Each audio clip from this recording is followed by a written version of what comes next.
everybody. Let's see who we got here tonight. Somehow we lost 4 on the intro. JBP was first. I don't know if she came back yet, but hello, JBP. And then when you come back in, we'll say it again. Firefighter detecting Andrew. Some dude named Mark. Gene P. Don't trust that. Yeah, that's what I heard. That's why I just said just some dude. Wayne, Expressions of the Outdoors. Patty, Dirt Cloud, Metal Detecting. And that's it so far, but they'll all start. Here comes Lucky Duck Digger. Hello. Lucky Duck. Hey, what's your count to now, Lucky Duck? Because I still have Nightbot sharing your link. Dirt Cloud. Great Lakes Adventures. Oh, there's JBP. She's back. JBP and on the panel tonight we have go the right way there.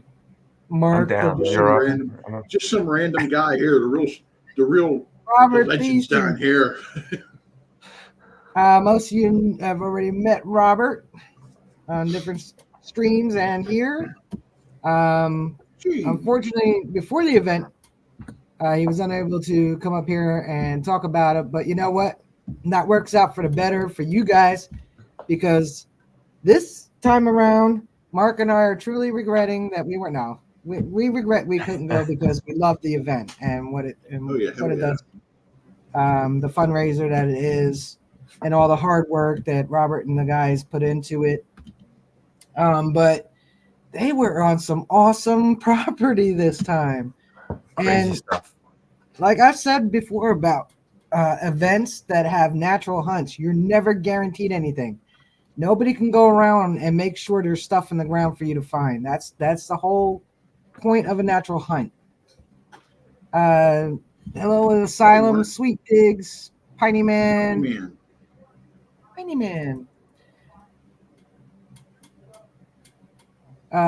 Lucky Duck's at 84. I know we can get her to 100. You know what? Because it's taken Lucky Duck so a little bit to get to that 100. When she hits 100, man, she's gonna go. It's gonna blow up, yeah, for sure. Just like a rocket.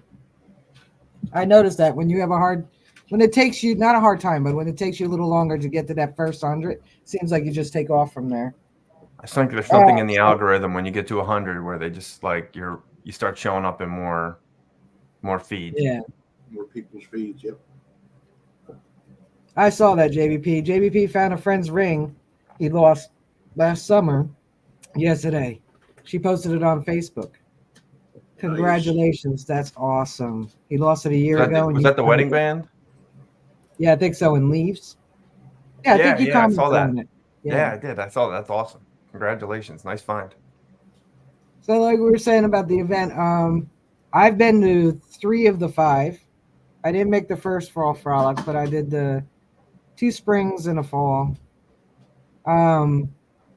Every property you were on that I went to was beautiful, beautiful property. And there were things found, but it just seems like this property you were on recently had a little magic spot that people stumbled on. Wasn't like they knew right where to go. And from the pictures I saw from the field pictures, everybody found out about it. Yeah. We somehow managed to fit 90 people in a 50 by 50 area. So yeah. And it seems like a lot of things were found. We do have Robert has emailed some pictures. We'll show you. I mean, a lot of nice things. I'm very happy for the people that found these things, because I could just feel their excitement in their posts, and they did post. Expression said he just passed 500 subs, so I know he's doing a giveaway. Dispatch Detecting. How you doing? All right, so we're going to show those pictures real quick. Hey, Lanley Prater. Mahalo to you. And then Robert's going to tell us a little bit about them. And then we'll find out more about Come Out Swinging, not just what the event is, because most of us know what events are. His little games in the event, if you want to call them games, are pretty cool. They're pretty fun. Yeah, the Relic Relay. What was it? Game of Tones? Game of Tones. Don't do what I did and sleep in the next day, and you miss most of it. Yeah.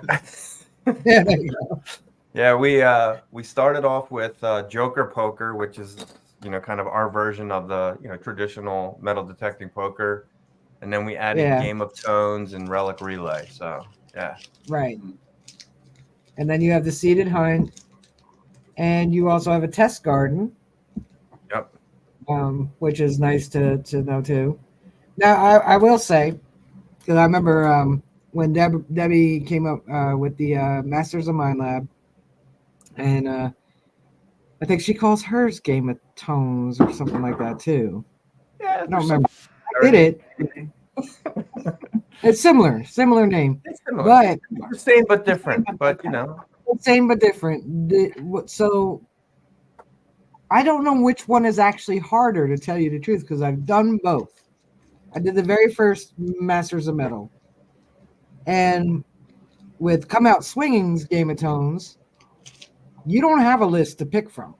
You're just swinging No. over, listening to that tone, looking at your VDI, and guessing at what it is. And one year I won. That was the year There I you go. decided to use the AT Pro. Use the So he machine has- you know. Don't use the new Yeah. machine. Yep. Use the machine you No. know. The first time you did it and I did it was with the Knox, and I don't even think I got one right. So at yours you have 10 tones with no idea what they would be. 10 tones, 10 targets, no idea what they were. And this year we threw in a little bit of a curve just to make it that much more interesting. Would you put a So- nail in it? We did. We put a square nail in, but it was the composition of the square nail was such, because I test all the targets on my machine. The composition of the square nails was such that if you didn't turn on your iron on your Knox, you would think that there was no target in the hole. Oh wow. I think the first year I couldn't find the target. The on one first of year them. we had a half dime at 6 inches, and a lot of people were Yeah. having a hard time finding that because there was also I've done some some people get mad because I've also like we put a silver quarter in a hole next to a square nail, things like that. Well, that's what you find out in the real world too. So That's the real world, Yeah. right? Yep. So Exactly. that I mean, you're the whole Game of Tones idea came from I was watching a YouTuber's video, and he was being very specific about target identification. While he was live digging his, and then cutting away and digging targets, and I thought like, I detect a fair amount. I don't detect a lot. There's a lot of people who detect a lot more than me, but I was like, I wonder how good people really are with their machines. Can they tell the difference between a wheat penny and an Indian head penny when it's in the ground under certain conditions? And that's where Game of Tones came from. Like, can you really tell what's in the hole? Hey Maria, headed to the creek. Yeah, well, on the AT Pro, the difference between in normal ground in New Jersey anyway, with the normal moisture in the ground and not a excessive dry spell or freezing ground. But anyway, normal conditions, between the Indian head and wheat penny on the AT Pro is like literally one VDI number. Right, yeah. So that's what I've learned on mine anyway. That's what you've learned. That's how you know your machine, right? Like for some reason on my Knox, nickels come up as 12. They don't come up as 13. Every VDI chart I see for a Knox, it says nickels are 13. I dig nickels all day at 12. Like I solid don't 12. really dig 12, Never even touches so 13. I'll have to start digging 12s to see if mine's a nickel too, because I don't. You have to I go don't back and get dig all the those foil. nickels you missed. Yeah, I don't dig the foil Robert, signals. what Knox do you swing? Which one? I swing the 800. The 800. And I also find, Mark, a lot of times I swing it with the 6-inch coil, and I find that I have two 800s, and I find that the VDI will differ on the same machine with a different size coil. I've actually tested that in my yard, which is kind of weird, but as long as it's consistent 4 ways, I'll dig it. Yep. Yeah, I've been using the 6-inch, and I noticed that the VDIs are a bit different. I mean, not like when I a had my Knox, major degree. that was all I used, 6-inch coil. I hated the big one. I always stuck with the 6-inch for my Knox. I prefer to stock, but I mean, Yeah. I kind of figure they test everything and feel what they're giving the best value to you and the thing that works the best with the machine, you know. But I have been using the 6-inch because I go in a lot of iron areas now, so it does help an awful lot to use a 6-inch. And I don't care about you losing depth because I'm not digging a foot anyway. So Yeah. it'd have to be a giant gold coin for me to dig a foot. So on the I think I told you since I did the Masters of Metal that her Game of Tones. Sash, really, seriously, come here. Stop. You're gonna turn my lights off. Yeah, sorry. He's being dogs. That's what dogs do. Yeah, he's being a dog. He dropped my light. Her Game of Tones was 20 targets, 5 minutes, and you had a list of 25 things to choose from. Okay. So I don't know which one's actually harder. Here, we have to do this. We have to do this for a minute because we're doing it together. Hey, NorCal. I saw her when we were in Jersey, right? Or him? Yeah, Yeah. him. You saying hi? Have you heard my Yeah. voice and remembered? That's that guy. I remember him. He just likes to see the chat say hi to him. That's all it is. There you go. Patty said hi. She said, "Oh, Slash. Now can you go on the bed and leave me alone?" So he does this. I'm like editing a video, talking on my phone, and he wants to come up here. And he wants to be up there, yeah. Yeah, because I don't do that every once in a while. He thinks but it was the Masters of Metal was the final event like this. Is it this month? Yeah, it's this month at the Gold Claim thing. Okay. Hey, Mandy's Candy. I've seen a lot of people posting about it that they like it, so that's good. I think it's good for the hobby. Like it's a little competition never hurt anybody. Yeah, it's different. It was a lot of fun. I said we should have named our team like the handicaps or something, because each of us had an issue physically. So, like Charles' back is bad. Charles Schaefer, he was on my team. My back is bad. Jean had turned out later that she had a problem with her eye. She really couldn't see out of her one eye, and it was pretty painful. Alicia hurt her calf muscle. And who am I forgetting? I still think you should have called yourselves the Gimps. Yeah, that's it. The Gimps. So there was four teams, and we came in fourth. But it came down to a tiebreaker, though. Oh, okay. Well, there you go. Yeah, so we had a pan. They put 4 nuggets in a pan, and whoever got the nuggets out the quickest, whichever team. So I really regretted showing the guys on the team that got third place, showing them how to pan.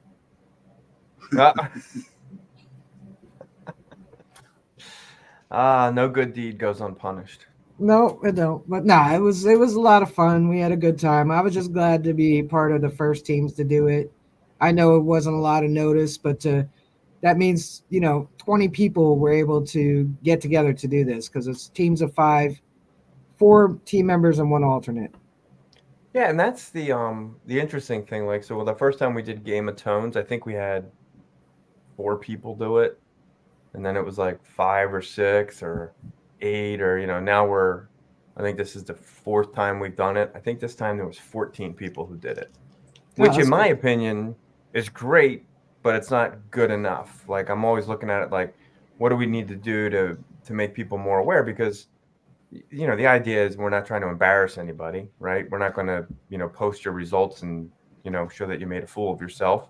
We're just looking for the person who identified the best targets, but it doesn't cost you anything to participate in it if you're a registered attendee, and then you could win like a Morgan silver dollar if you have the most correct answer. So it's like, why wouldn't you do it?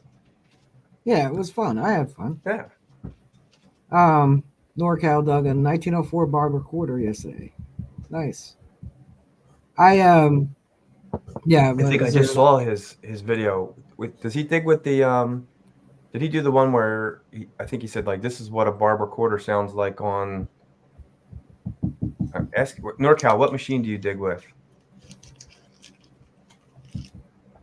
See if it pops up in the thing. I think I just saw his video. Yeah, don't All right, worry about it. You might think your video is horrible, but if you're getting views, people aren't thinking it's horrible. Look at your I average watch view. it. Yeah. I mean, I watch it. I don't know. YouTube's kind of weird anyway. So I mean, like I put a lot of work into the one I put out before Halloween, with actually going into the abandoned house, and I got I didn't even break 150 on views, but I just detect around it, and everybody's watching that one. Stop it. Yeah, it I is. did. It is interesting what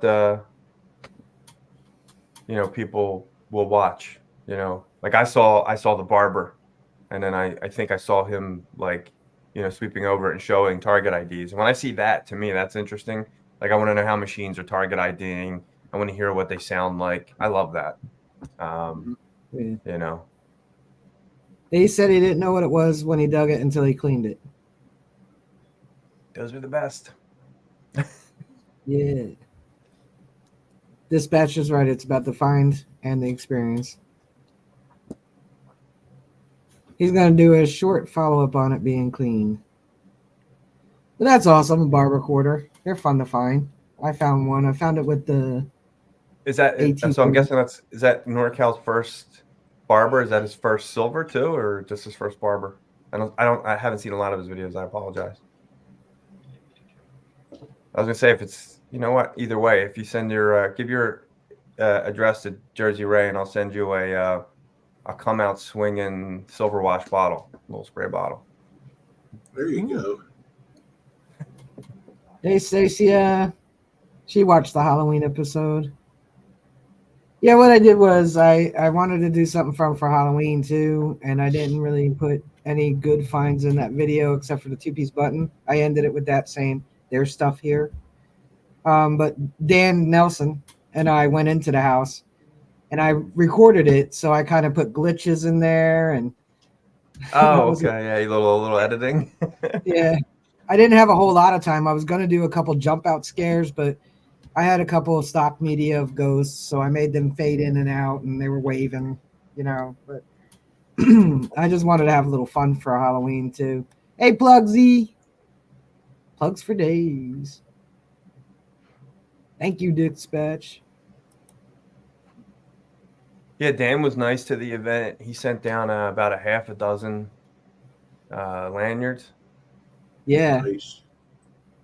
When I met up with him in Vermont, because he actually lives in the town where my permission is. Oh, nice, nice. And so because I put on Facebook, I said, "Hey, anybody want to meet up?" Because I haven't been to Vermont. I don't know what things to look for that could eat me, kill me, whatever. Right. And bears. He's like, "What town?" I'm like, I told him the town. He says, "I live there," and I'm like, "Awesome." And so he showed up Friday, and we dug for about an hour and a half, 2 hours before it started getting dark. And he saw my lanyard. So the next Saturday morning when we met up, he brings me a new one because I've been using the lanyard from him for I guess about 3 or 4 years now. Yeah, So they're it's a little solid. beat up. Yeah. So now I got a new one and syrup. Oh my God, that syrup is so good. So good. Can't go wrong with that. No. And Plug said if you missed a hello, he's blindfolded. So before we get to learning all about the idea behind and how it came to be, Come Out Swinging, Boyertown Historical Society, and the importance of any historical society, but Boyertown, which you're associated with. Let's talk about these phenomenal finds people found. So I'm gonna share them. So yeah. I'm not going to promise you that I can ID them all. There's a couple of buttons that are in there that are above my pay grade. All right, so I think this is the front side of a trime. So There was, so the event, when we do the event, it's Saturday 9 to 4 and Sunday 9 to 2. And the gentleman who found this trime found this at like 1 o'clock on Sunday afternoon. Like after most people had left that area where everybody had kind of like consolidated onto that was producing all the targets. Eric kept digging, and I believe that's when he found that late on Sunday afternoon. So there's a picture of the backside of it as well. But we talk about VDIs. That trime, we swept over it. That rings up a 7 on the Knox 800. How many people are digging 7? That's trying. Hang on. Yeah, very rarely I dig a 7 on the Knox. Yeah. Let me see if I can find. There it is. Yeah, that's the backside of it. Yeah, Isn't that's a that- great oh, yeah. shape. No, that's a Yeah, so 3-cent nickel. Oh, that's what it is. I'm sorry, not a trime, a 3-cent nickel. Yep, you're absolutely right. Right. This is what a Um, 3-cent nickel looks like when it's dug out of the ground. When it comes out of the ground, yeah, uncleaned. So, yeah, apologize for calling it a trime. Yeah, it's a 3-cent nickel. The soil down there, when you see the 2-cent pieces that were dug, I would, if I wouldn't have seen people digging them, I would have thought that they, brought them in their pockets and, stopped at the coin store on the way. They're Yeah. just Really? in amazing condition. Oh, they're in amazing condition. Some of the best 2-cent pieces I've seen. What is So this yeah, a lot of one? KGs came out of there. Some Hibernia That's a KG3 right there, right? He's facing right. facing right. Yeah. This is the one that nobody Pennsylvania identified dirt yet, right? sucks. Yeah, this one hasn't been identified yet, but it is a cut copper. It's the size of a full-size copper. So when we laid it over the KGs, it was the same size. Hmm. That was the same guy who found the 3-cent nickel. I think that's is that an 1831? Is that right? Is that in the right range? Looks like 31. Yeah, it looks like 31. I'm so bad about the dates on all of these things. But yeah, like even if you look at these, like for Pennsylvania, for farm country, the large cents, the majority of them that came out of that area. So it's obvious, that there was not any farming necessarily done in this area where they were finding the majority of the stuff. It was Definitely not, mostly because fertilizer is natural. Yep. And that has some. This is, I guess, one of them coming out of the ground. This is one of them coming out of the ground. Yeah, Yeah, look at that dirt. Nice. Pennsylvania dirt sucks. it does suck. Yeah, but Yes, it this one, does. though, look at that. Nice light tan brown. Not a whole lot of. Yeah, it's not our normal red muddy clay. That's highly acidic. This was beautiful. This is a copper ring. Yeah, I can see the weld right there. Wow. Yeah, that green on the inside Probably of had that. gilt on it. Looks like it might have had gilt on it. It's a pretty one. Ooh. Is that I'll be KG2? honest, I prefer finding those type of rings than the gold ones, because those got a meaning behind it. The new recent gold ones, it's all, I got money, so look what I bought. Right, But right. back then they didn't have the money. That's what they got. They treasured it. Yeah, so even this, I mean, from Pennsylvania standards, like that's in pretty good shape. That's a good shape for being a KG2. That's in really nice shape. What we got here? The back Yeah, of a look large at this 2-cent piece. Ooh. Wow. Look at that beautiful green. Yeah, Man, yeah. little There, kids picking the egg. Perfect. there was 3 of them found there. All 3 of them. One was just as nice as the other, and the detail was amazing. The color was amazing. Like the first guy, literally was showing me his, and the second guy was digging his up, like while I was standing there, and brought it over, and it was just almost like just wiped it clean. Was this That's around the amazing. tavern site, Robert? Yes, yeah. This is the George Washington button. Oh, there we go. Yeah, so you see Yeah, that shield. shield there would have been the kind of the breast of the what they call the chicken eagle. Yeah, because I can see the eye actually right there. Yeah, and the Leg. beak, and then down the bottom you see the tail feathers. Yeah. Man, whoever found that, congrats. Yeah, so there it is on the right-hand side in the bottom of that picture. So this is all of Alan's finds, right? So he's got The Alan Hendrick. Yeah, Alan Hendrick. Look at these IHPs. Like even those don't come out of the Those are, ground like that most of the time in Pennsylvania. I mean, this stuff looks like it was dropped like yesterday, except for the toning. Yeah, that 1873 IHP is that color on there is phenomenal. That's a beautiful color. This is a Tomback, or is that wash on there? That no, I'm pretty sure that's Tomback.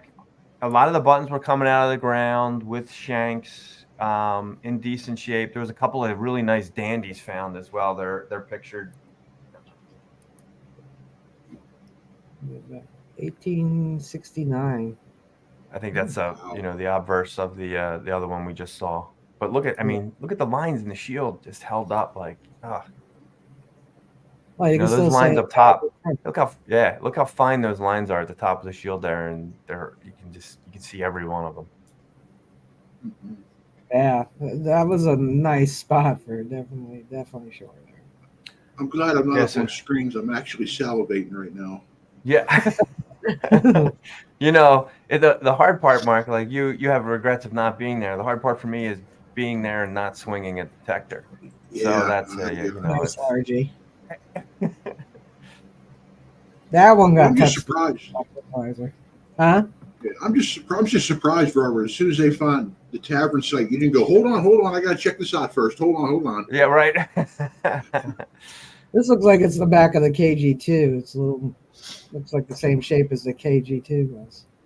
Yeah, that's another like we don't see Britannias like that very often. There's that nice dandy button. Yeah, Yeah, it I is. said on this post, I was like, I love the hand etched dandies. They're my favorites. Yeah, Yeah, I don't know what that design pattern was intended to be, but it works. it was just decorative. It really pops.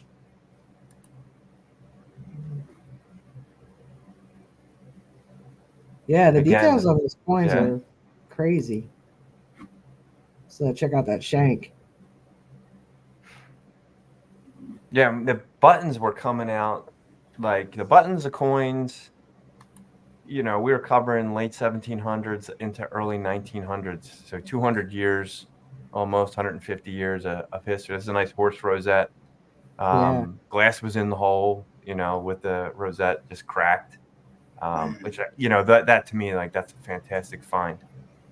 yeah, that is really cool. That's display worthy. There's the the 3 cent nickel. There's see some more buttons. Cute. Small, yep, pewter spoon handle. Nice little lamp, oil lamp, Yeah, wick that's actually turner. really nice. The lamp base there. Yeah, this Ah, was. I'm pretty sure this was Creek Geek. If you know who Creek Geek is, yeah, I know. Brian Bradley. Yeah. Yeah. I think I saw him post one of them. So there's the largy, some modern pennies, nice watch, and then a barrel tap. I like Yeah, that that's something barrel I tap. haven't found yet. Is a barrel tap. I found these though. Yeah, we find a lot of those, don't we? Mine are always pinched at the top for some reason, but That's that Hibernia that they started to clean up. Man. So yeah, I mean the area we were in, we're lucky in the Boyertown area. This was one coin spill. yeah, I saw that One post. coin spill. There was two coin spills like that. Both one had like 12 coins in it, and I think did she say this one has like 20? I forget what the number was in this one, but she told me how many coins were in there. Looks like twin. Yeah, the two big coin spills, but modern. I don't know. With all the buttons everywhere and coins everywhere, I'm beginning to think some hanky panky also went onto that field. It's possible. So this was Jessica from the club, and the reason I know is because that little piece down the bottom there. There's another picture of it. Do you know what that is, Ray? It's the clog thing, the clog buckle. It's the clog thing. Yeah, it's the clog clasp. I like the spoon. So if you look that up, clog clasp, you get a pretty good, some images of what exactly that is. But it was basically the replacement to the shoe buckle. Spoon almost looks like it was a rat tail. Nice little KG3. Yeah, I saw. Oh, that's Tomback. Yeah, that's a nice little bell. That's one on my bucket listers right there. A complete croto bell. Yeah, I've only found one, and the only one I found has been complete. Yeah, I had And gone Tom, for years and never found one, and then one year I found 6, and then I haven't found one since then. So I don't know what I was doing right, and then stopped doing it. what are they cleaning their KG with? I don't know. I don't ask. To each their own. Yep. It looks like the relief is weird. It does, yeah. I think that's a Hibernia. No, this is the other side. We had the Hibernia up. This is the Okay. obverse. Yeah. I think it's just the lighting makes it look weird. Yeah, look at that Tomback button. I love Tomback. Yeah, Nice. we started with these brass roofing nails. A couple of people came up and asked early on in the booth, like, what are these? And I thought, oh no, please don't tell me we got a site that's like littered with, brass roofing nails.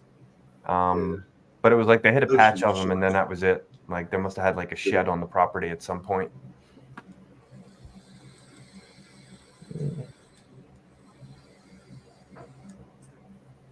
Almost looks like field scratches. No, there Yeah. might have been something on there. That looks like something right there. That's what I thought too, Rachel. Somebody tried to etch something in there one time. Yeah, but right up here, kind of almost looks like it looks like something Chain or there. something? This is Yeah. scratches, but ooh, that's a nice 2-cent piece. That's beautiful. That was drawn mints. That one's so dark green it almost looks black. Yeah, that's a pretty one. Another There's etched dandy. another etched dandy. Nice little largie. Really make up the date on here, 1890 something. That's the backside of that other. Damn. It's like the people got paid with new coins, went to the bar, and the barkeep lost them all. That's right. Here anymore. Except for the toning, they literally look like they just were dropped yesterday. I like your story, Mark. We're gonna stick with that because that's what I'm Okay. always trying to do. Like, what's the story behind how this got here? I like your story. Yeah. That makes sense. A little musket ball. That almost looks like somebody bit into it. That Class. musket ball. This person Yeah, had a little bit of money. That's a little fancy. That is a fancy little clog clasp. That's a pretty one.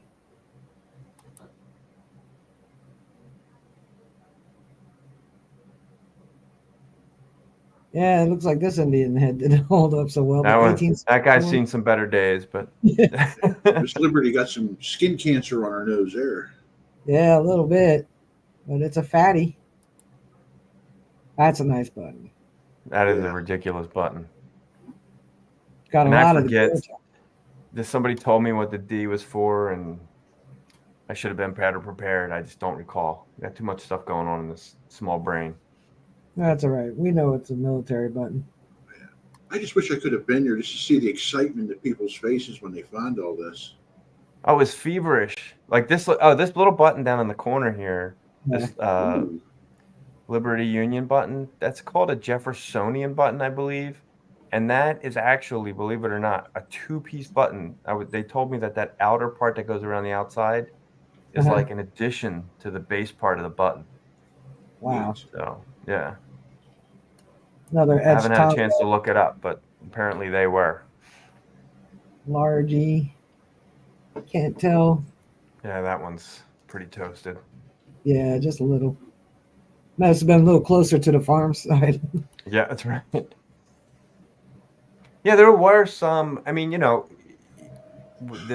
Saturday where we started was over 100 acres, and we had less than 100 people detecting, and it was primarily 100 acres of pasture.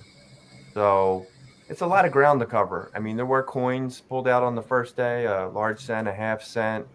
There were some buttons pulled out, some musket balls, but not as much as what you're looking at that came out of that consolidated area of about. I kid you not, it was, I don't know, maybe 30 yards wide by 50 yards long. Yeah, that was definitely the hot spot.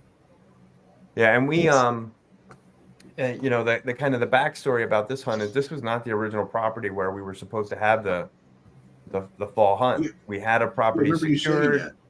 Yeah, and the owner of the original property contacted me like the end of September, first week of October, I forget what it was, and said, "Hey, listen, we are way behind on our numbers for the farm this year." And the farm really operates as a corn maze, pumpkin patch, and hayride. So, you know, kind of a fall kind of tourist destination. And with all the rain we've been having in Pennsylvania, he's like, we're behind. So we need to keep the farm open a couple more weeks in November. And we can't have you with 100 people here and all of our guests. We just can't accommodate everybody. So we're going to have to cancel the metal detecting event. And I get it. The guy's got a business to run. You know, I don't want to get in the way of that. So I said, look, you know, no problem. I understand completely. You know, we'll punt. We'll see what we can do. We'll make some adjustments. So I started making phone calls and, you know, reached out to a bunch of different people. We had some, you know, irons in the fire and just waiting for one of them to kind of hit. And Charlie came up with the first one, and we couldn't wait for the other ones. It was like, all right, we got this one. You know, we're going to have to go, you know, with what we got. Not that it was the lesser of the three options. It was just, hey, we got to start planning around this. So this is what we're going to, you know, we'll take. Charlie and I drove up there. We took a look at it, and you know, there's a late 1700s, early 1800s property to the right.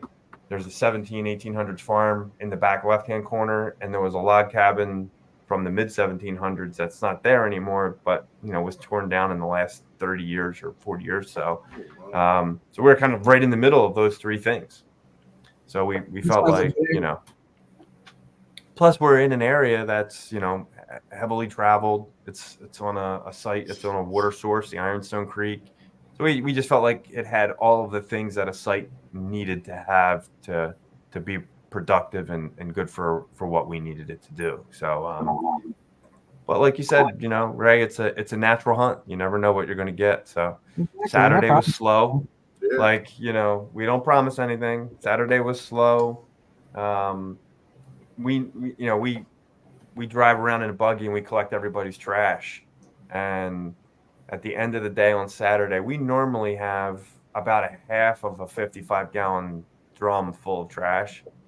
And we didn't even have a quarter of a drum full. That's how quiet the farm was. Yeah. So I was like, man, there's no trash, and there was very few good finds. So some of the surrounding properties were owned by the same property owner, the property owner's family, the property owner's estate. They weren't all owned by the same person. And people were inquiring, like, oh, why can't we go here? Why can't we go there? I'm looking at Onyx and it has the same name on it. And I'm like, the property map that we put out is what we have access to today. You know, we'll reevaluate and, you know, see what we can do tomorrow, but I can't promise anything.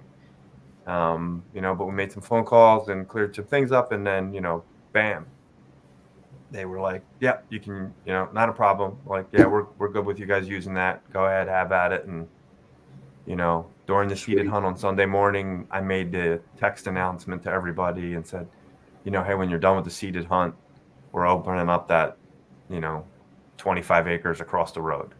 And that's where it was. And some of the guys who got down there. Go ahead, Rob. I'll wait. Yeah, I was gonna say some of the people who got down there early walked through the hot area and dug a bunch of trash, and then kind of kept going. And then once the finds started popping, they were kicking themselves because they were there about half an hour earlier than everybody else. Yeah. Are you gonna try to go back here for the next one? You know, people ask us if we would do that. There's definitely enough land there, Mark, but my goal is to every time we host one of these to have a new property so that it's every experience is a new experience. You know, there was a time like when we first started, I test hunted the sites. And when I say test hunted, I literally would randomly pick a spot in a field and I would be like, all right, I'm going to grid off this 30 by 30 area. And I would go and detect it. And then I would kind of record what I found. some people love that, and some people absolutely hated it. Like they're like, "Oh, you detected it already?" I'm like, "It's 100 acres, and I detected 30 yards by 30 yards." Like, yeah, I detected it, but I didn't detect it. And they're like, "Oh yeah, but you posted a picture of this KG2 you found. Like you found the K." I'm like, "Oh man, like you can't win for." So then we stopped. Like we don't even test them anymore. Like it's like this is the site. We're not going like we don't know. As far as we know, it's never been detected. Like Mhm. we've talked to other people who detect in the area. They've never detected it. The farmer doesn't know if it's ever been detected. So this is what we got. That's cool. Makes sense. That's like I can't say the Vermont property's never been detected now because Dan and I detected it for And you detected it. yeah, well, it's like 300 acres though, and we only detected by the house. So. I mean, if I could get the property to tell me if it's ever been detected, I could also get the property to tell me where all the good stuff is. So we wouldn't need to detect it. Yeah. You know? Yeah, there you go. I don't. It doesn't bother me that if the host um does what you like you said, a small area, and just to see if this area, if it's going to be productive at all. Like to get an idea. Yeah, my thought was like, take some of the randomness out of it and let people know, like, hey, this actually did produce something. But I understand both perspectives. Like it's I can't, so now to this day I tell people I didn't detect it, and they're like, well, how do you know it's a good site? And I'm like, we don't, you know, you just don't.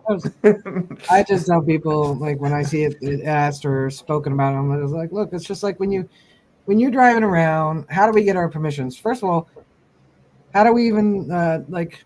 What makes us want to go knock on that door, right? So Yep. you don't know because you haven't detected that property, whether it's farmland or a big yard or whatever it is. Something makes you want to go there, so you go and get the permission to dig there.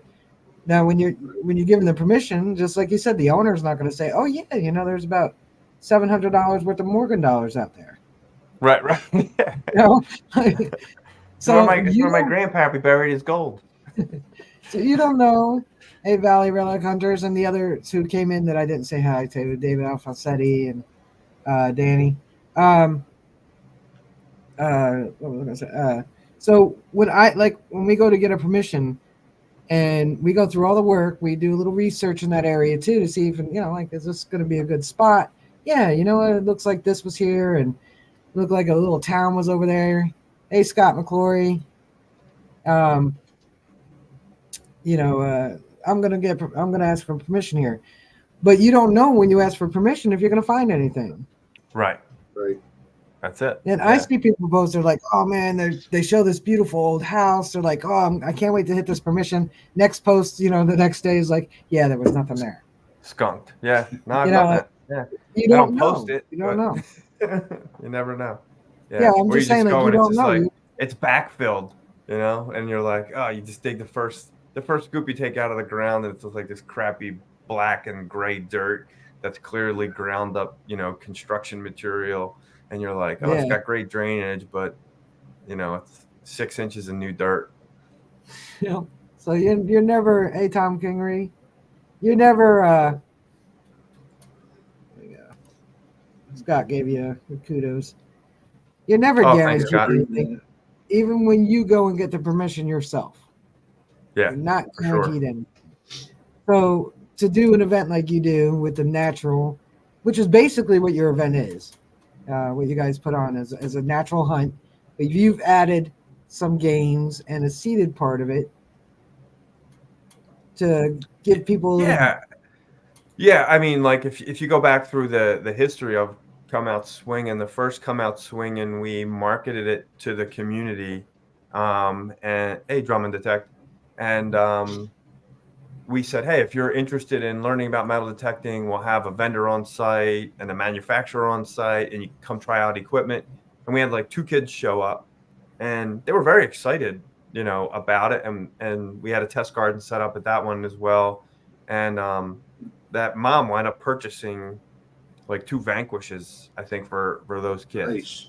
Yeah, and we were like, Nice. oh, this is pretty cool. And then the next event, we added a kids hunt on Saturday afternoon where we sent it out to the moms groups in the area, or I should say the parents groups in the area, and said, hey, we're having a metal detecting event. If your kid's interested in metal detecting, we have the machines. We're going to put a bunch of coins in the ground. It's a great thing to do on a Saturday afternoon. Come see what we found. And we had a half a dozen kids. Well, as well as anybody, Ray, as being there, the last time we held a kids hunt as a function of come out swinging, we had over 100 kids show up to do the kids hunt. The line is like, it's like they're waiting for, opening night at a movie, but I guess that doesn't even happen anymore. But it took on a life of its own. It did. It took on a life of its own. Now we do it at Earth Day. So we did 100 kids at the last come out swinging kids hunt. So it's come out swinging in the afternoon on Saturday. Then we added a Sunday afternoon. We did over 100 kids. And then we did Earth Day. So that the come out swinging part was like a total of 5 hours. And then we did Earth Day. And in 3 hours, we did 110 kids. Right.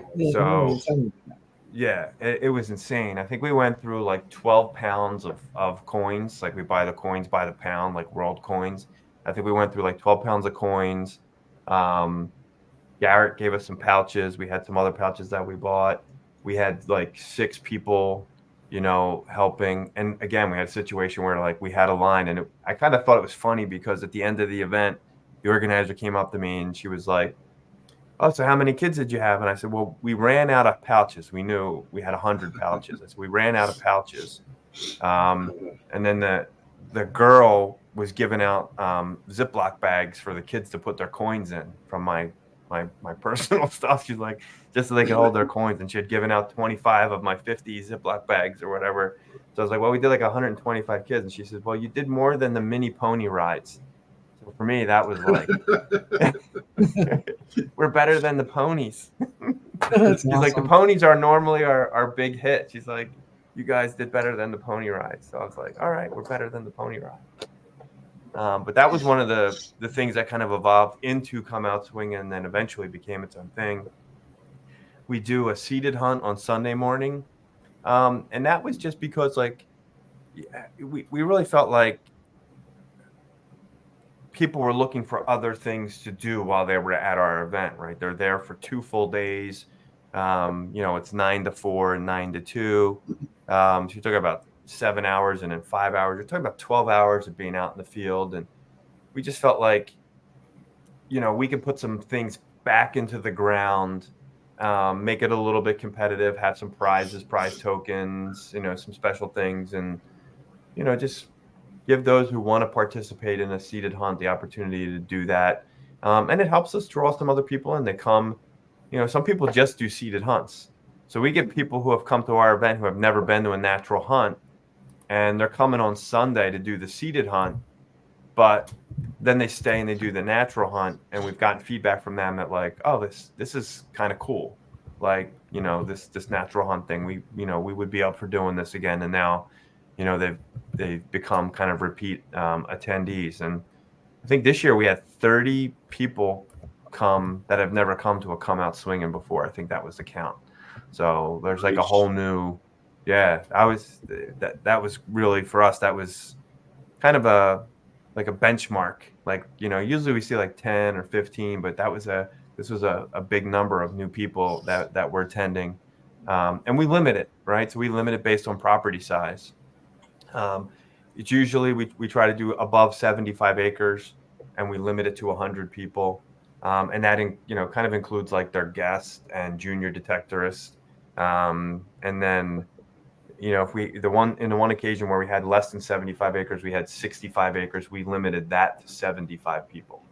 So, it's kind of like the mentality is almost like an acre per person is what we're looking for as far as the event is concerned. So people can spread out and do their own thing. But obviously, when you find a hot spot, everybody's on top of each other. So that goes out the window.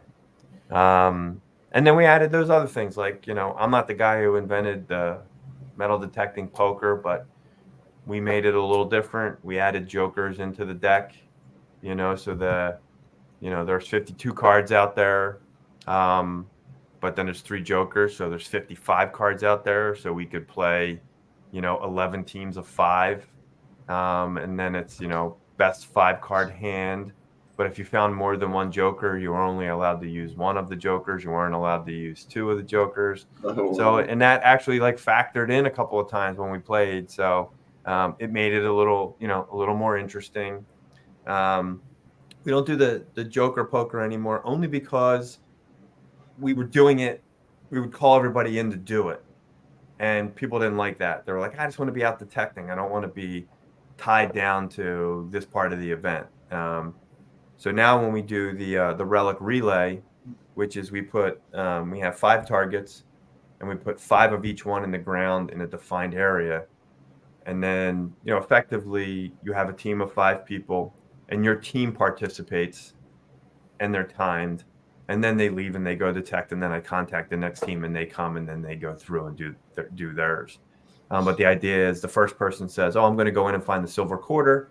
They go in and they sweep and they try and identify the silver quarter. Again, you need to know your machine. If they dig the right target, they run it back out, they give it to me, and then the next person goes in, they say, I'm going to find the mini ball.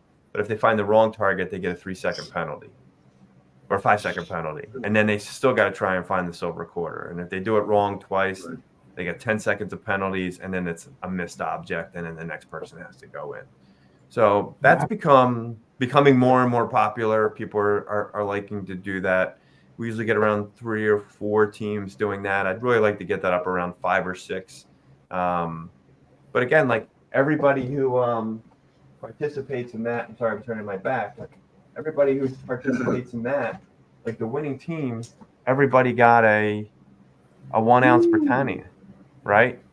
So that's $150 in prizes to your team just for doing something that didn't cost you anything to do, just because you were there, right? So, and then the same thing with Game of Tones. That's just 10 targets in the ground, swing over to target, write down on a piece of paper what you think it is, and whoever gets the most right, wins the prize. And it's usually a 1-ounce silver bar or a Morgan dollar or peace dollar or something along those lines.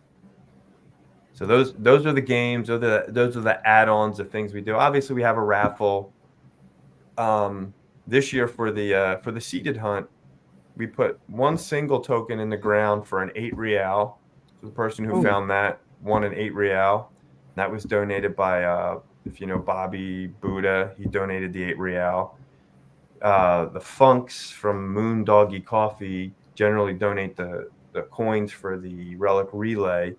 But then Mind Lab donated through Relic Recoverist, donated an Equinox 800. So what we did in the seeded hunt was we planted 15 British pennies from the early 1900s. They look like large cents, but they're a little nicer, a little newer. They've never been in the ground. So I put 15 of them in the field. And the caveat was you would have a 1 in 15 chance effectively of winning the Equinox 800, but you had to make a donation to the society in advance. So it was a $5 donation. So if you didn't donate and you found one of the tokens, you weren't in the raffle.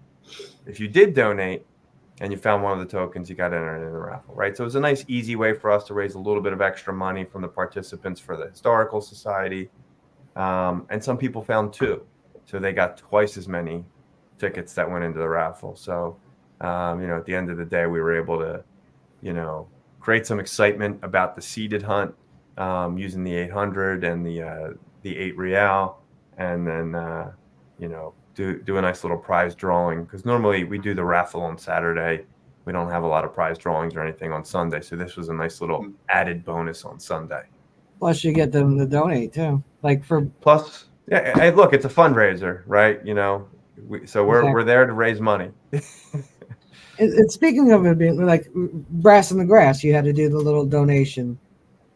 Yep. That's another thing that we do, right? We put brass tokens in the ground. They're numbered. And we ask for a minimal donation. Like some people were great about it. They'd be like, here's $5. What I try to do is make sure that the prize that they're getting is worth that minimum donation. But then I also go well beyond and exceed that, right? So like you can do brass in the grass and you can win, a set of Andres pencils. Or you can do brass in the grass and you can win a Morgan silver dollar. Or you can do brass in the grass and you can win a less shovel, right? So like some prizes might only be worth, $10. Other prizes might be worth $60. So, it kind of evens out in the end, based on the contributions. But we don't ever really get too much complaints. People are usually happy with, the things that they get from brass in the grass. We make sure that the prizes are nice and, they're, I guess they're metal detecting, specific. Yeah, no, I remember first year he did it. I wasn't disappointed. I think I got like a silver quarter, silver dime, and 2 little Civil War relic displays. Yeah, right. So there you go. Like those relic displays, I think they're $10 a piece. So, you make a donation, you get a Civil War relic display. Hey, Robert, we got a question for you. Lugs from Days. He wants to know, where are you at? Which state are you in? Yeah, so we're in Pennsylvania, in the southeastern part. Yeah. On the Berks-Montgomery County border, right? So we're in a very historic area. About, I don't know, 3 miles from my house is Camp Pottsgrove. It's a Revolutionary War encampment. There's a lot of Revolutionary War activity in this area.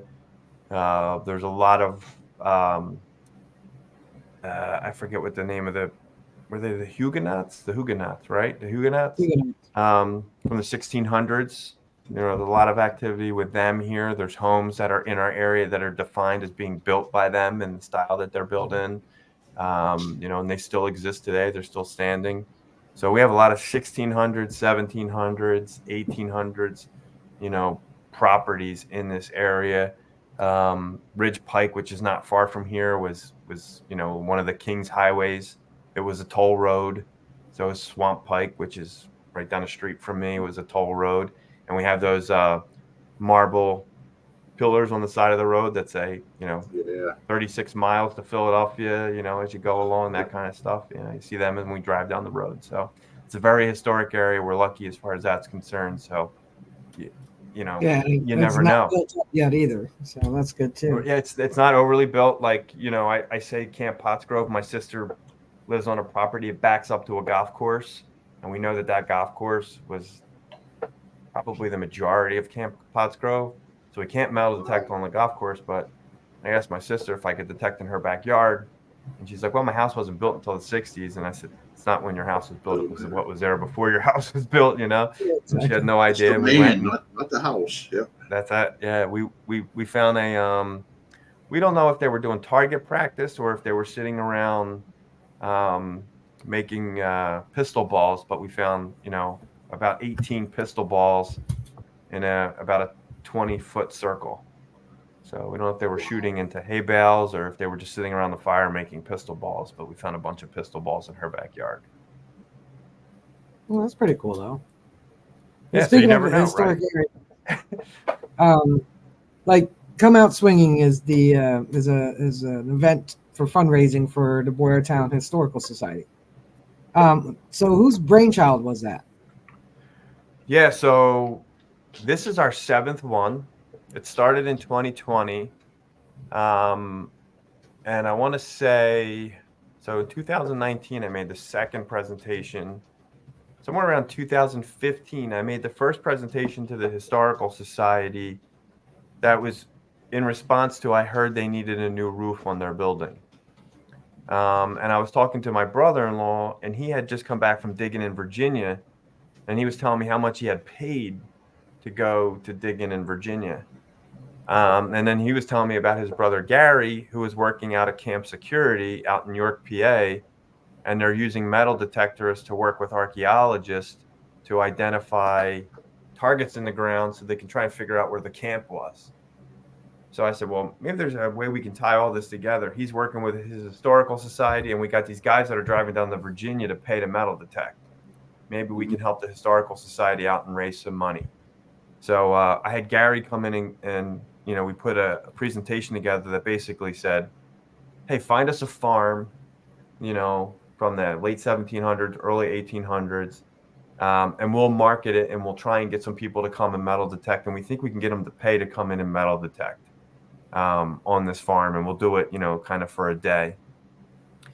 And the first time we gave the presentation, the board was like, this doesn't make any sense. Nobody's going to pay to metal detect on a farm. It's not going to happen. Who would do that? Why would they do that? What are they going to find? Stuff in the ground that doesn't make sense. It's not treasure. I said, we're not looking for treasure. We're looking to save history. I mean, the society's mission statement is to save and share history.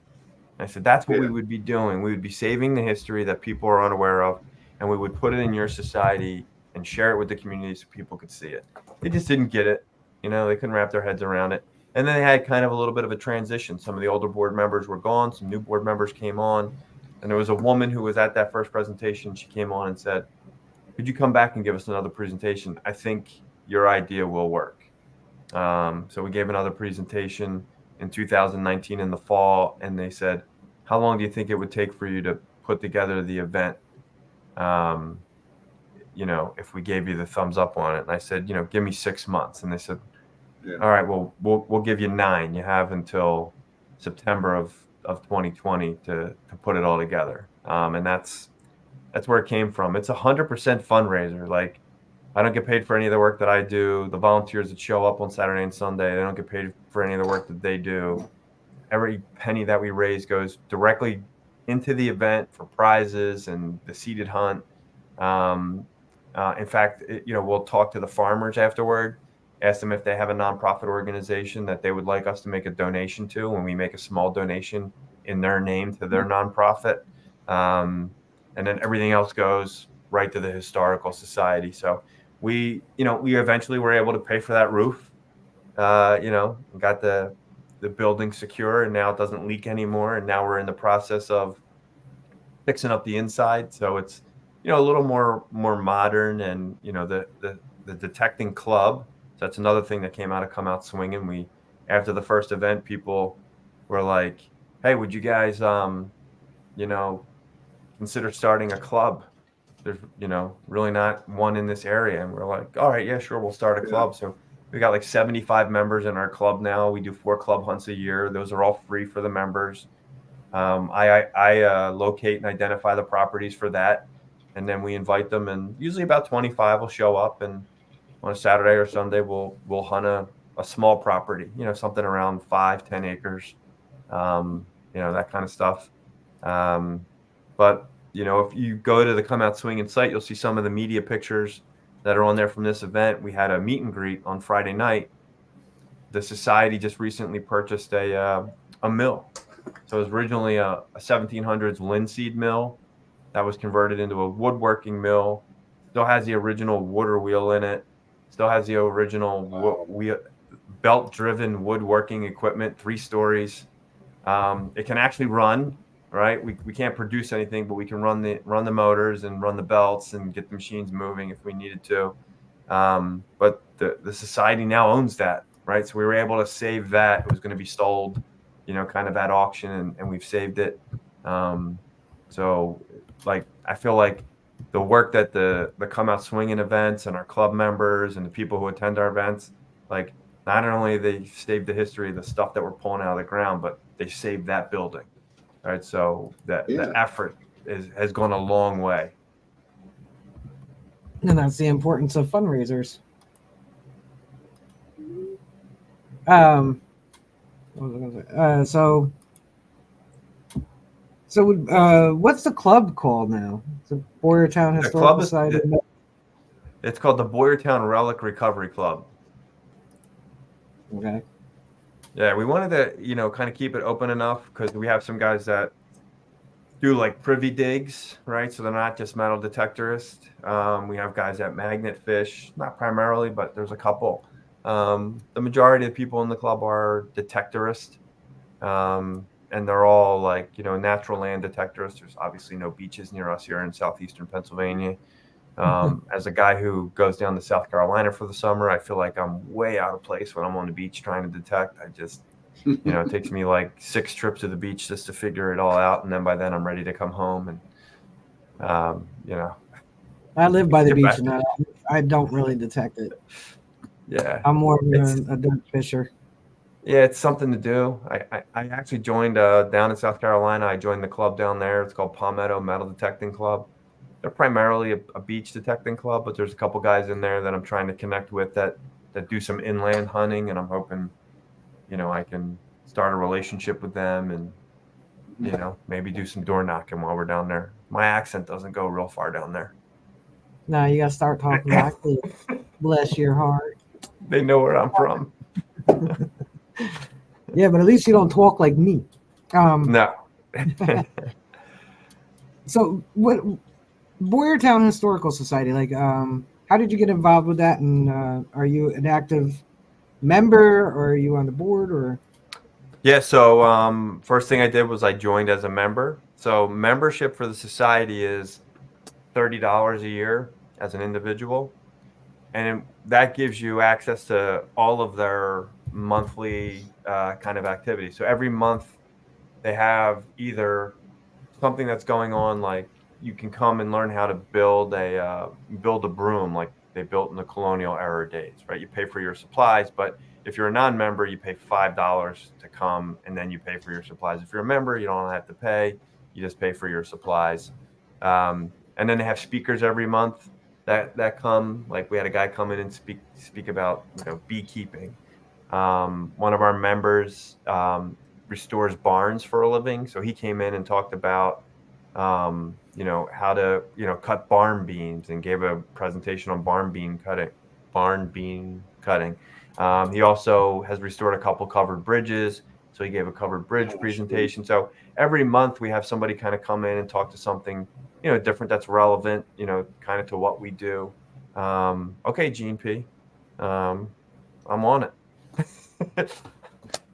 I'll always take an invite to go digging. Thank you. So that's one of the benefits.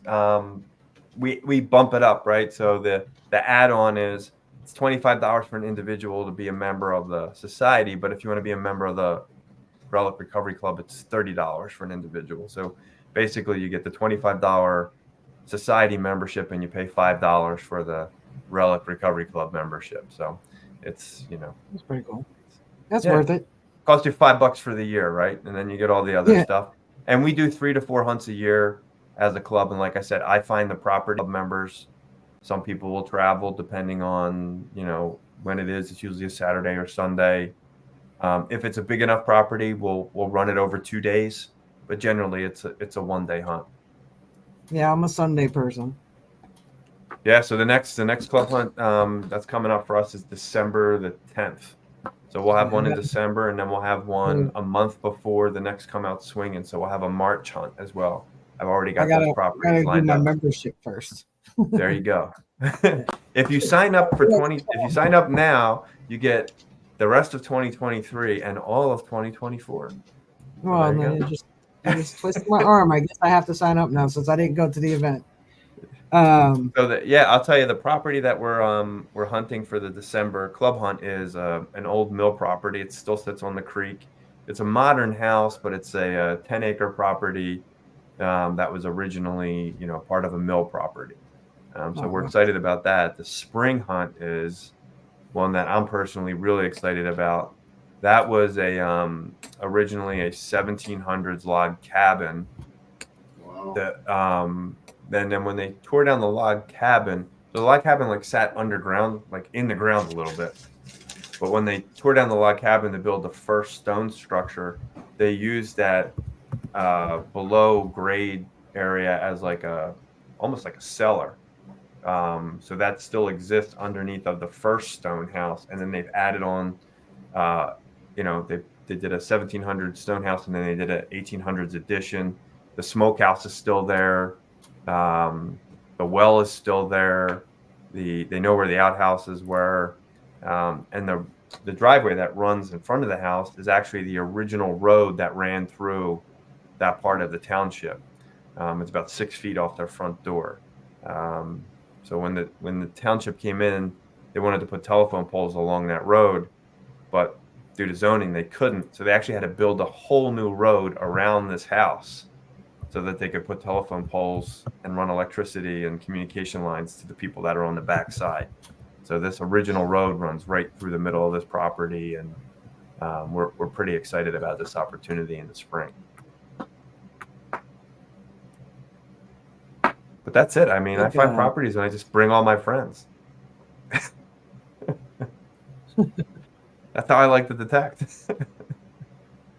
The hardest part. So on the website for Boyertown Historical Society, is the Relic Club on there too? Yeah. So I won't go down the rabbit hole, but the website's not my favorite. Yeah, because dispatch Facebook detecting was out. Yeah. So the Facebook is not my favorite either. But if you go, the Relic Recovery Club is on Facebook.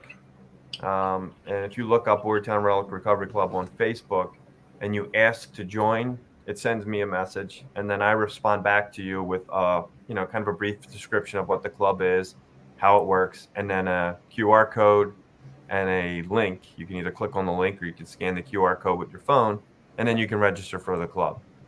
Cool. There is a way, through the website, but it's like skipping rope and jumping hoops and juggling fireballs to make it work, and it's not my favorite thing. I didn't design the website. So Yeah, in this instance, Facebook is my friend. And then it's also where we if you want me to, I can send it to you. I see I got the Facebook just put up link. the link. Okay, yeah. No, that was my dirt therapy. Okay. That's the other thing is the Come Out Swinging page is the same way. We get a lot of people who ask to be a part of it. There's a couple hundred members on the Come Out Swinging Facebook page. And we ask people to answer 2 questions. What city are you from and what detector do you use? And we just won't let anybody in who doesn't answer those questions. And the reason for that is, I don't know, like if anyone knows Team Lynch, but Team Lynch's poor Facebook page has been like violated so many times with I had obscene content. I had to. I didn't really get it on the Dirt Therapy group page. I did with the day I created Dirt Therapy. I had some guy on there selling T-shirts for Dirt Therapy. Right. For Dirt Therapy, yeah, that's happened. People like, awesome, I'm gonna order one. I'm like, don't. That's not me. I did not authorize that. But you know how you can have chat groups now? Yes. Messenger. You do it with the Come Out Swinging. Yeah, I had a chat group for Come Out Swinging. It's funny. Like even when I do the text, like I'll send it, because like people will message me and say like, hey, I had to step out of the chat because everybody's waving. So like a lot of times I'm sitting at my desk and I'm like, oh, I'm going to start a chat group, and I'll be like, oh, hey, this is the Come Out Swinging chat group. This is where you can get all your updated information for the chat. Please don't respond to this. Just keep an eye on it for information. And then the next thing you know, everybody's putting like the wavy hands up, and your phone sounds like a casino. And that's why I don't have my notification. All you simply got to do is just turn your notification alerts off. That's why you still see me in the chat groups, because I don't have any notifications on my phone. There you go. So you're smarter than I am as far as that. I'm like, but so I have deficient. I think it was Expressions from the Outdoors, Wayne. He created a chat group with Dirt Therapy on I think on your first significant find. Okay. And then he messaged me. He's like, so I went into the group chat, and there was certain anatomy just staring at him. Oh, and it took me a while to get that out, because as the administrator of the group, so I had to. I don't want to make the group private. Right. I feel like you're not really found that way, and it's by invite only. And I'm sorry, but we're all regular people, and none of us that special. So I want if somebody wants to join. Yeah, I don't ever deny anybody access. I just ask that they answer those 2 questions so that I know they're not a bot or Yeah, I they're wasn't. no, I didn't yeah. set up, but I have Wayne also monitors now too, so every post has to be approved. Yeah, I haven't gotten to that part yet, but I'm lucky because a lot of people in the Come Out Swinging group will message me like, "Oh, hey, this person just posted this. It seems a little out of line. Doesn't, really match up with what your group does." Or, "Hey, Rob, somebody's trying to sell t-shirts on the Come Out Swinging page." Yeah, that's There's always crazy. that guy, you know. Hey, Robert, John, FLX wanted to know how many people are in your club. There are right now going into the end of this year, there are 65 registered members in the Boyertown Relic Recovery Club. Nice. Oh, I thought you started it, Wayne. Sorry, somebody did. I did, Rachel. That You was did? me. Oh, Yeah, you I started that. like your Yeah. first. Oh, okay. It was Mark. Sorry, Wayne. But it was Wayne who happened to let me know that there was. Wayne found the anatomy. Yeah. Scott says there's a ton of porn showing up all over these YouTube channels too. But you can't say certain religious things because then you get Facebook jailed. Yeah. So and that's the stuff you have to monitor. So we just try to keep all that stuff like, Yeah, no I mean, politics, there no are children. religion. It's metal There are detecting. children. Let's talk about we got plenty to talk about. What if you want to come out swinging but don't use Facebook? Is there an alternative way? Yeah, so you can you can message me, you can call me, you can go to the Boyertown Historical Society's page, which they actually put the Come Out Swinging information up there. We had about 6 people, I think, this year who called them and said, "Hey, I heard about this event. I don't use Facebook, but I want to come." They gave them their contact information. I reached out to them directly and said, what would you prefer? How do you want to register? I can send you a form you can fill out. I can send you a link to a form that you can fill out online. I could fill out the form with you over the phone and take payment from you over the phone. There's like a bunch of different ways I can do it. It really just comes down to find the society and or find me. Finding the society is obviously easier because they're all over the place. I do have a professional presence online. If you contacted me through that, I wouldn't have a problem with it.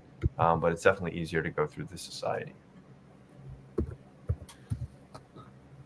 So where do you see come out swinging? Like, what do you see any growth in the future? Do you see status quo? Yeah, I don't foresee Come Out Swinging ever getting any bigger than it is. I like I always feel like it's a family reunion. Like every time we do one of it did these. feel that way. Yeah, there's people that have come to every one, and I absolutely love seeing them. But then there's also people who come who are like, oh, they're that distant cousin that you didn't really even know that you had, but their dad knows your dad, and so you got some commonality, right? So you can have a conversation and share some stories, and everybody's always very friendly, and all the other stuff just gets pushed out. Like there's no agenda when people come. Everybody's just there to metal detect and take out their fine boxes and show what they found and talk about their machines and eat a lot of donuts and drink a lot of coffee. Yeah. Well, And I know annoy when I was Robert. there That's my last job. time- There's always plenty of donuts. When I was there the last time, I did more jawing than I did swinging. Yeah. Well, that's what I do every time. Yeah. That's why I just More said talk. annoy Robert. That's my job. I always feel like sometimes I need to go over people and remind them like, hey, there's fields out there, go detect. But they're doing what they want to do and they're having a good time. And at the end of the day, they call me up and they say, hey man, it was another great event. Thanks for having us.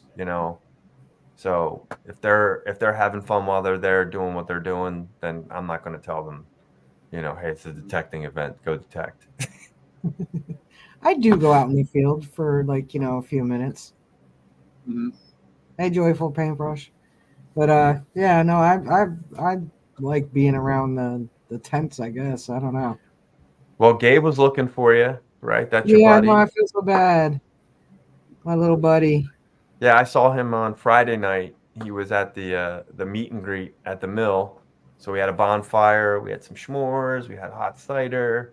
So I was talking to Gabe for a little bit there. He asked if you were coming. I told him, unfortunately, this time you weren't, but you would see him in the spring. And then he Yeah. spent the rest of the weekend at an outdoor camping adventure. So he was camping all weekend. So Oh, nice. Good for him. yeah. Yeah. Well, if you run into him between now and the spring, or whatever, just let him know. I'm looking forward to the As soon spring. as I brought up your name, he said something about you were bringing him gold or something. So I don't know what that's about. He's got that thing for gold, doesn't he? I'm gonna have to find some gold. As soon as we gave him some silver, he once, automatically went right to the gold. Yeah, I don't know. I won something that was gold plated, and I gave it to him. But I think it was gold plated coin set or something. The quarters. Right. Sorry, something like that. Yeah. Anything I get that's gold is his. That's already been established. So don't plan any gold sovereigns because I have to give them to Gabe. You'd have to give them up. Yeah. No big gold coins. Just yeah. No, that's my buddy. I did miss seeing him this weekend. Hopefully in the spring this time, I'll spend more time with him detecting. Yeah, this was obviously we love having you there, and we miss you not being there. You're a big part of the event. You've been coming to so many of them. But we'll see you in the spring, and this one was weird because when we lost the farm, we basically kind of shut down registration. So we were like clicking along, and we got to the halfway mark at around 50, and then we were like, we lost the property, right? So I have to let everybody know. As far as I'm concerned, I feel like I needed to make that announcement, right? So I go on the page and I say, hey, we lost our farm. And as soon as I find one, you guys will be the first to know. And that was 2.5 weeks of October where basically registration had shut down. And then we're a week and a half away from the event, and I need 50 people to register, right? So that's a big ask. But we got close. We were, I think the final number was 92. That's good. Yeah. So I'll definitely be able to. I'm not even detecting right now. I can't swing. I went out one day and I swung for about like an hour and it was killing me. So I go to the orthopedic doctor tomorrow. So I can't stop working. Huh? Can't stop working. I wish I could. Then I could have, And work gets in the way of my detecting. Yeah. Mm-hmm. And then the Saturday before I did go to the Joe DeMarco, or 2 Saturdays before the Joe DeMarco. That's where I saw you, yeah. Yeah. And so I couldn't really call out of work on a Saturday again, Right. I wanted to come out Sunday and hang out, but then I was like, even that drive is going to kill my arm right now, so I'll just step away this time, but I will be at the next one for sure. And we'll be glad to have you and good to see you. Yeah, I'm looking forward to it. So I hope everybody in attendance tonight enjoyed the conversation. If you came in later, just replay the beginning to see all the cool finds that were found on this piece of property where Come Out Swinging was held this time. They found a little hot spot, and there was probably all 92 people on it. That's what happens though when you're out in the field with a group. One person says "ooh," and then 1,000 come running. And the crazy part is, it's not like the first coin that was found was like, oh, hey, I found a KG here. It was, hey, I just found a GW button. Like, I think if you find a KG, a couple people might wander over. But when you announce that you just found a GW, like, it's like when you start throwing feed on the ground to the chickens, like they're all going to come running. It's just. Yeah, for those of you who do Facebook, go to the Come Out Swinging group page. If you're not already a member, answer a couple questions. And you can see the pictures. And I think you took the photo of them out in the field in that one little hot spot. Yeah, there's 2 pictures up there. I took one. Steve Vertu took the other one. But yeah, the one that I took is actually kind of light because it's later in the day, like when it started to kind of thin out and the signals. Yeah. Well, here's what's crazy. And I was talking about this earlier. Like, we reached out to the community to get some help getting a new location. And I mentioned Charlie Harley's name. And I can never thank Charlie Harley enough. He's come through. This is the second time now. The last time was a similar situation where we had a permission and then the owner kind of changed their mind. And that was while I was away in August. And I called Charlie and said, "Hey, I'll be back in September. Can you, give me a hand when I get back? I need to find a place." And he made a couple phone calls for me, and I met some farmers, and we got a location. That was 3 hunts ago. Now this hunt, boom, this happens. And I put the feelers out, and Charlie was the first one to come back with the property. So I was talking to Charlie yesterday, and I said, again, I want to thank you for your support. It's always appreciated. And he said, "Oh, by the way, on Monday I went back to the farm, and we pulled out like a half a dozen more buttons from that spot." He said, no more coins, but like a half a dozen more buttons. So there's still stuff there.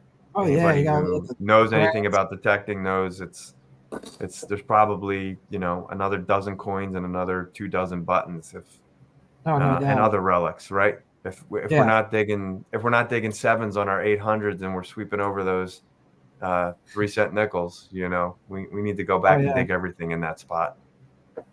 Yeah, that's definitely a hot little spot. So, like I said, those of you on Facebook, you can go and see all the people in that one location.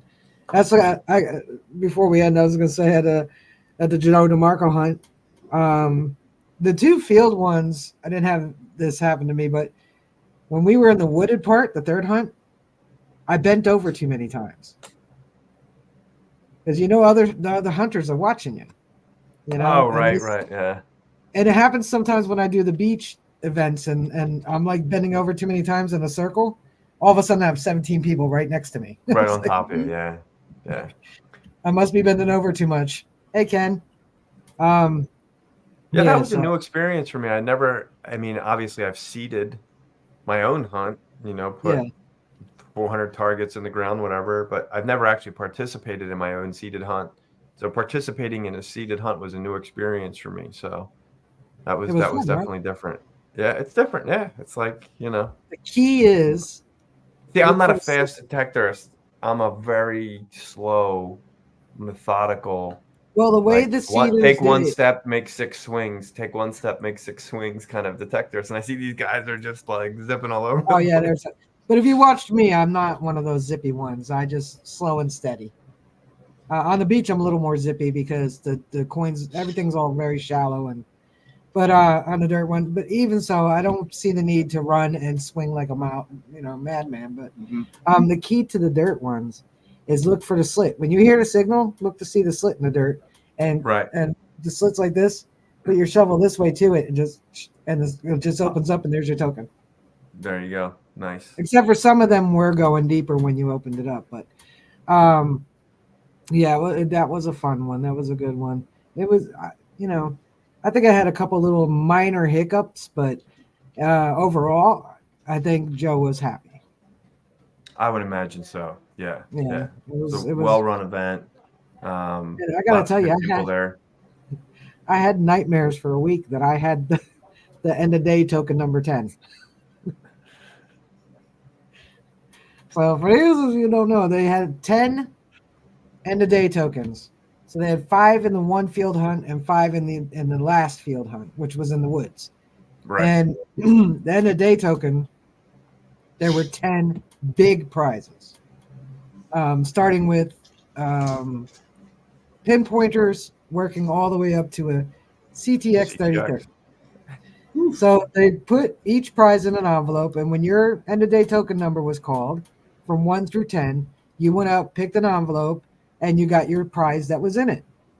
So it was down to end of day token number 9 was called, and what was left was, I think it was another machine.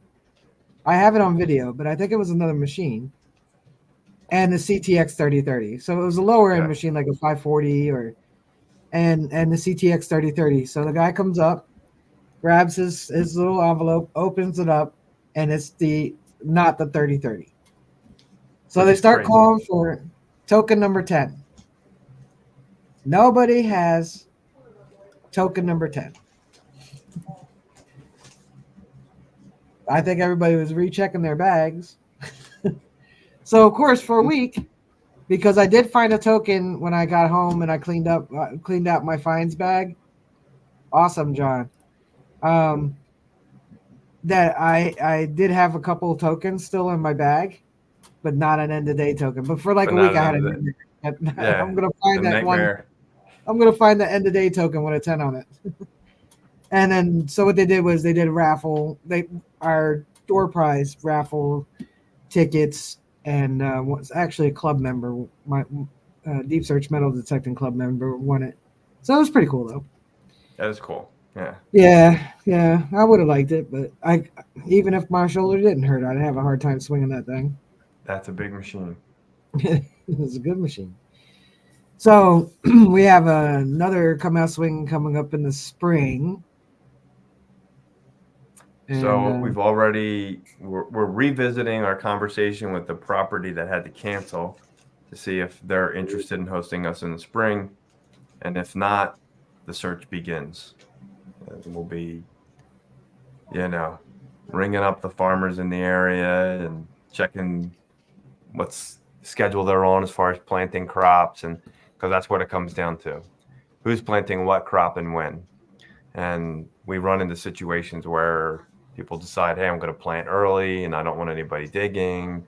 So that changes their mind, so we won't really know where the location is until about almost 3 months out for sure. And then as we get to 2 months out, then the farmers will give us like thumbs up or thumbs down as to whether or not, they feel like they're going to plant early or plant late. All right. It's a lot that goes into a process. There's a lot that goes into it. So for those of you that are in the area, drivable distance, or you're going to be on the East Coast anyway, it's something to come and check out. And if you're planning on it, make sure you register early. And for a good cause, because any historical society is a good cause, because that's how we save our history. That's how we could teach future generations where we come from and where we're going, because you don't know where you're going unless you know where you came from. Sound advice. Yeah, if we don't preserve history, who's going to do it? I belong to my historical society. I hope each of you do belong to at least one in your neighborhood, because that's what we all. Yeah, that's what I would say. If you don't, check it out. I mean, the opportunities there. I think there's a mindset change. Like it used to be, the societies and the archaeologists didn't really want much to do with us, but I think more and more of them are coming around and seeing the value of using the technology. And how it can benefit them. And like we've had conversations with some smaller historical societies in the area, and then just said like, well, just let us come out and do your property, right? Your building's a couple 100 years old, or 100 years old. Let us do around that, and let's see what we find, and we'll show you the process. We'll show you how we cut plugs. We'll show you how we repair. We'll show you how we take out all the trash, and then you can make a decision. Don't be quick to say no. Well, a lot of the antiquated metal detecting laws aren't always because people are lazy, cover their holes or take their trash with them. A lot of it goes back to archaeologists. Like I don't know if a lot of people know that the first metal detector was invented before 1900. I did not know that. Yeah, and I think 1880 something, and around the early 1900s or so, the archaeologists, I feel, my opinion is that they felt that machine was a threat to them because they don't have anything that tells them there's something there, and then, up until probably the last 50 years with ground penetrating radar and stuff like that. Somebody stumbled across a little piece of earthenware, and that would say maybe this area is someplace we should dig. They didn't have stuff that would lead them to it outside of research, especially if things, 500,000-600,000 years before they, So I think they felt it was more of a threat to them.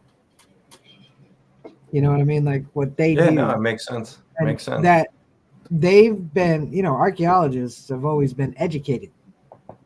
You went to school to be an archaeology. Right. That's a profession. Yeah. Right. Even 200 years ago, you studied to become an archaeologist, where a metal detectorist just has a machine. That's all you need to be a metal detectorist. Is just a machine that goes beep beep over metal. Used to be that and a buttload of batteries. Yeah, exactly. So you don't need an education. You do educate yourself. If you want to become a serious detectorist, you really do need to learn how to research and look up things and learn how to help preserve the past as well as leave the earth better than you found it. But outside of that, you don't need a university degree to become a detectorist, but you do to be an archaeologist. So I think there was a little bit of snootyism from that's a Rachel-ism there. Snootyism. We're gonna coin the phrase snootyism. Snootyism from the archaeologist to the detectorist, and I think that's a lot of why there's so many anti-metal detecting laws and things that are way antiquated. Yeah, I think it makes sense. The Camp Security Project, which is in York, PA, that's the one that I heard of first, where the archaeologists asked the detectors to come in, and basically they would just ask them to flag, and then they evolved into flag and tag, like flag it, dig it, and then put it in a Ziploc bag. And then the archaeologists would come along and kind of record everything. And we're actually working with an archaeology group at Bears Mill, which is the mill that the society owns now. And we're going to do the same thing with them. So we had a club hunt there already, but now we're going to go back. We're going to bring club members in, and we're going to look for concentration areas. And they're going to do an actual multiple archaeological digs on site to see what they can find. And then we're going to utilize them to help us do an archaeological clean out of the silt in the water wheel room at the bottom of the mill. That's awesome. I'm sorry, I was reading the chat at the same time. Yeah. Yeah. Practical Ken has GPR. I love that. Yeah. Ken's an awesome dude. We're actually we're looking to work with a local rep to get a GPR. We have a property that's about to be demolished, but they're trying to determine if there's grave sites on there because there's an above ground tomb, and the bodies were supposedly moved from the grave sites into this tomb, but there's supposed to be 6 people there, and there's only like 4 markers inside of the tomb. So they're thinking that maybe all of the bodies weren't moved, and they're asking us to kind of lend them a hand. And if the bodies weren't moved, then they've got a fighting chance to save the property. If they were, then it's out the door. Well, hopefully they weren't then. Yeah, Scott's got it right. It was Bell invented the metal detector. Yep. As of late, some archaeology programs are starting to value metal detectorists. I volunteer doing metal detector surveys for archaeological programs. Yeah, there are some. But still, the laws are antiquated, and a lot of it has to do with the archaeology. So, James Garfield. I gotta take off. Yeah, I know you're looking sleepy. We're gonna get off here I anyway. gotta take off. I'm pretty sure all our butts are getting numb sitting here. My ass has been numb for the past half hour. Well, folks, I hope that you. I did say this earlier because I was going to end it, but Robert is really nice to talk to Robert. I have a lot learn to a whole say. bunch. Yeah, and we'll have him on again. So write down questions, and the next time Robert comes up, which will probably be somewhere early spring, maybe, to start talking about the next event and anything that happened over the winter. Otherwise, I will see you guys next week. I'm not going to my union meeting because the following Wednesday I will not be live streaming because it's Tech Week for the play. So, yeah. Oh, nice. Yeah. We should convert some of the archaeologists to detectorists. So I hope you all have a good weekend because it's coming up. If you're getting out, find something good. If you're not, research what you already found. That's a good way to do it. Yeah. And have See you fun. tomorrow night at Mark's stream. Friday night, hashtag I Dig Fridays. Saturday is main digs. Sunday is digging Sundays. Monday is digging Mondays. Tuesday night, flash in your pan. And Wednesday night, some chick named Rachel. So There you go. I think I got most of Swing it. low and swing slow. Oh, Thursday night's also Liz and Shane. So Right. Liz before Mark, Shane is after Mark. Yeah. Oh. An I before E, except after C. Anything you guys want to Good say way to before I remember it, say bye? No, thank you very much for having me. I really appreciate it. This was great. Thank you to everybody in the chat. Thanks for the questions. Thanks for being active participants. They rock. They're awesome people. Mark, you want to say bye-bye? That's it. He's got a Bye. numb butt. He wants to go. Peace, peeps. Peace.